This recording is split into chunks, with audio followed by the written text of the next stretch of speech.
Hi, I'm Jack Kremen with United One Source. With me today is Ryan Coney of PrimeTech. Welcome back to our series All Things Tape.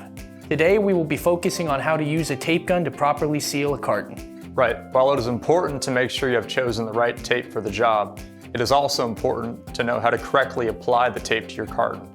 In most cases, all you'll need is a tape gun and the tape you have chosen. In this case, we're using a 2-inch hot melt tape, which we recommend for sealing most corrugated boxes.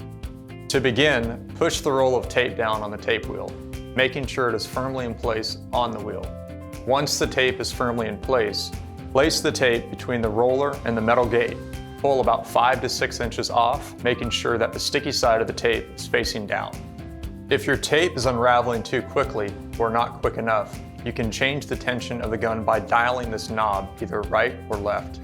Once you have set the tension to your liking, your tape gun is ready to use. Now that our tape gun is ready to use, we can begin sealing our carton. Knowing how to properly seal a carton can make a huge difference in ensuring the safety of your package while in transit or storage. To begin, fold the edges of your box so that the longer set of flaps sit on top of the smaller set. Next, attach the tape a couple of inches below the fold. Move along the box until you reach the other side and move down, keeping consistent pressure on the box and tape. This will help you avoid what is known as rainbowing. Rainbowing can cause the tape to wrinkle or not grip properly, leading to a possible tear or even the tape coming off. By maintaining consistent tension, you will get a much better hold. And there you have it. Your box is now properly sealed and ready for shipment.